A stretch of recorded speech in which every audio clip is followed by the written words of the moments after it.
Berikutnya, dalam rangkaian persiapan jelang laga Timnas melawan Jepang dan Arab Saudi, Ketua Umum PSSI Erick Thohir mengecek kondisi rumput di lapangan Gelora Bung Karno, Jakarta.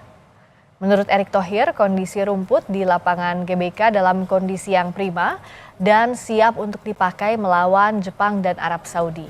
Erick Thohir pun mengaku puas melihat kondisi rumput dan mengapresiasi pekerjaan yang dilakukan PPK GBK dalam melakukan perawatan hingga pemeliharaan khususnya rumput lapangan SU GBK.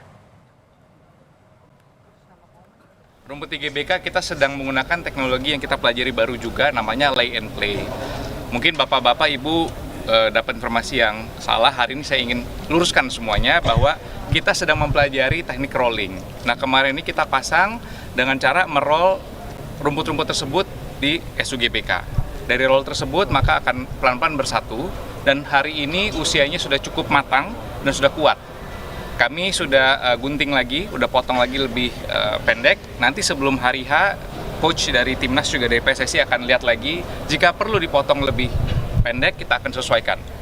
Nah, hari ini udah tahap yang prima dan bisa dipakai untuk match Timnas kita. Tepuk tangan, gitu dong.